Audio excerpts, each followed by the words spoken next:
Bonjour et bienvenue sur le podcast HPP Positive, le podcast qui t'aide à prendre soin de tes émotions générées par le papillomavirus et à voir ta vie dans son ensemble de façon plus sereine. Oui, parce que si tu ne peux pas changer la situation, tu peux la percevoir autrement. Et ça va t'aider dans tous les domaines de ta vie. Alors, abonne-toi à ce podcast pour savoir comment faire. Dans ce podcast, tu trouveras ici des récits d'expérience, des informations et j'attire ton attention sur le fait que pour toute décision médicale, il faut consulter un médecin. Je prends beaucoup de plaisir à te parler, à t'amener en balade, comme aujourd'hui, avec moi dans la nature. Et aujourd'hui, j'avais envie de te parler d'un pilier important. C'est celui de l'exercice physique. Je voulais te parler de mon sport préféré, mais peut-on parler vraiment de sport ? Je suis pas une très grande sportive, mais ce que j'aime faire, c'est la marche. Et plus généralement aussi des activités où il y a de la conscience en fait, où je comprends ce que je fais. Je fais pas juste un mouvement pour faire un mouvement, où il y a quelque chose de plus. Et dans la marche, c'est vraiment allier un exercice physique avec aussi le contact avec la nature. Dans ce contact avec la nature, il y a aussi un apport d'oxygène parce que on a des vies où on vit beaucoup à l'intérieur quand même. Quand tu exerces ton métier, tu es le plus souvent à l'intérieur. Et donc, aller prendre un bon bol d'oxygène, c'est ce que la marche me permet aussi. Parce que l'oxygène, c'est la vie. Donc, renouveler cet air dans les poumons, c'est vraiment aussi quelque chose qui soutient la santé. Alors évidemment, tu fais ça juste à côté d'une rocade, à une heure de pointe, dans une grande agglomération. Peut-être que le bol d'air, il va pas être très pur. Mais si t'as l'occasion d'aller dans un jardin, d'aller dans la campagne, peut-être toi aussi tu aimes ça. Tu as peut-être pu remarquer que ça te ressource. En tout cas, je vais te raconter ce que je trouve dans la marche. En fait, la marche, ce que j'apprécie justement, c'est que je peux varier mon tempo, mon rythme à l'énergie que j'ai de disponible quand je vais marcher. Là, tu vois, aujourd'hui, j'ai une énergie disponible pas très élevée.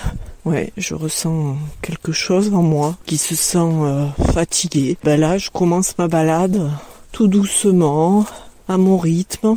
Et en plus, quand je suis là dans cet état tout doucement à mon rythme, ça me permet aussi de ralentir le rythme de mes pensées, de laisser tout ce brouhaha intérieur se déposer petit à petit, relâcher dans mes pieds, dans la terre, pour commencer à me mettre de plus en plus en lien avec mes pieds qui bougent, ressentir le contact avec la terre que je foule, mettre de l'attention dans ce que je fais.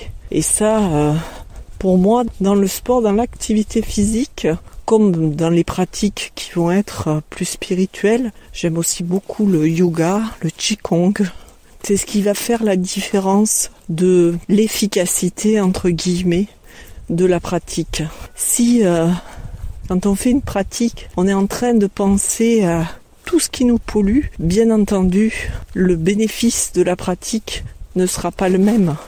L'information donnée au corps de ressourcement, de tout ce qui l'entoure, ne sera pas la même parce que il y aura aussi un flot d'informations supplémentaires. Donc ce qui peut être intéressant pour rajouter à la pratique de la marche, c'est d'être simplement connecté à ses pieds, à tout ce qu'on ressent, à ce qu'on voit, ce qu'on entend, et juste être là, en respectant notre biorhythme. Si aujourd'hui ton rythme c'est comme moi, je suis en énergie basse, et je vais faire une balade à petite allure, mais je vais la faire la balade. Et là, tu vois, le soleil sort des nuages, il me fait ce beau cadeau, et j'en profite, alors que si j'étais restée chez moi, à l'intérieur, je n'aurais pas pu bénéficier de ce soleil-là qui me réchauffe agréablement. Je serais restée enfermée dans un air vicié. Voilà, donc que je t'invite, c'est de ressentir, toi, quel est ton sport préféré? Cette pratique sportive, dans quelle disposition tu l'as fait? Est-ce que tu l'as fait en étant pleinement présente à 200% dans ton corps? Ou est-ce que tu l'as fait en discutant peut-être avec quelqu'un, en écoutant de la musique? Quelle est l'attention que tu y mets dans cette pratique? Et peut-être, si tu as envie, tu pourrais faire l'expérience de voir ce que ça change si tu t'y consacres pleinement. Si tu mets toute ton attention là-dessus et que tu ne fais rien d'autre que de faire cette pratique sportive que tu aimes. Voir quel est le ressourcement que ça te procure au niveau de ton énergie, au niveau de ton mental, au niveau de ton stress. De voir comment ça nourrit ton élan de vie quand tu le fais en faisant autre chose et quand tu le fais en étant pleinement et uniquement centré sur ta pratique. Et ce que j'aime dans la marche, c'est que ça me permet tout un tas de choses. Il peut y avoir la performance physique.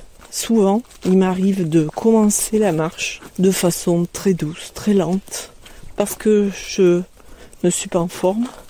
Et petit à petit, je me rends compte que voilà, le retour en général, je peux même le faire en finissant par courir, parce que j'ai retrouvé l'énergie, parce que je suis de nouveau dans mon plein potentiel.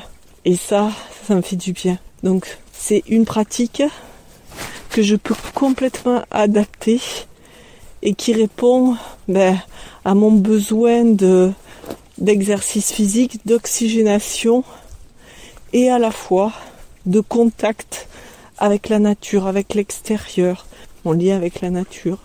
Et ça nourrit mon lien avec les animaux de la nature, mon besoin de ralentir, d'observer, mon besoin aussi peut-être de me lancer des défis. Je peux aussi me fixer un point de balade qui est plus loin que d'habitude pour un petit peu me challenger et faire plus d'activité physique en fonction de mon niveau d'énergie. Alors, tout ça pour te dire que l'activité physique, c'est un réel pilier de la santé. Et évidemment, tu peux te dire, non, mais moi je suis trop fatiguée pour avoir une activité physique. C'est juste pas possible pour moi. Et c'est quelque chose auquel j'ai été confrontée régulièrement. C'est pour ça que j'ai envie de t'encourager à passer le cap, à voir ce qui est bon pour toi. Peut-être tu te laisseras inspirer par la marche et pour commencer, faire une toute petite marche à ton rythme, dans un endroit qui te fait envie, dans un endroit où tu sais que tu te sens bien quand tu es là. Commencer à marcher. Si tu le peux, introduire de la régularité. Peut-être marcher 5 minutes tous les jours. Et voir quel impact ça a dans ta vie. De prendre ce temps vraiment de mesurer au quotidien ce que ça fait quand tu as introduit une nouvelle pratique. Quand tu mets en mouvement ton corps. Peut-être qu'au départ, effectivement, tu vas ressentir davantage de fatigue. C'est possible. Et peut-être si tu insistes un peu, voir toujours dans le respect de ton corps et dans ce que tu ressens, de voir comment ça évolue, comment ton corps réagit sur le plus long terme. Est-ce que c'est une pratique qui te convient? Je t'invite vraiment à introduire une pratique physique, celle qui te convient. Moi, j'aime beaucoup aussi le yoga. J'ai fait du Qigong aussi pendant plus de 10 ans. Et ce sont des pratiques qui sont douces, mais à la fois qui peuvent être exigeantes pour le corps et qu'on peut adapter aussi en fonction de l'énergie qui est disponible pour toi, pour moi, pour chacun de nous. adapter la pratique pour mettre notre corps en mouvement.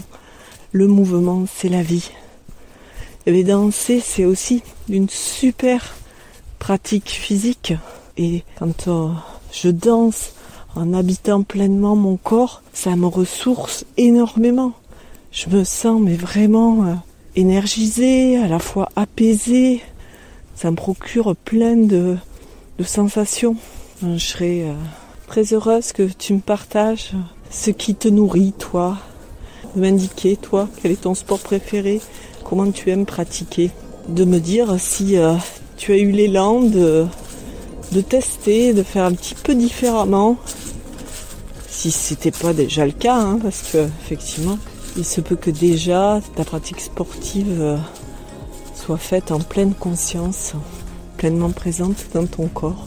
Je suis à ton écoute et puis je te souhaite une très belle continuation. Je te dis à bientôt. Prends bien soin de toi et abonne-toi à ce podcast. Au revoir.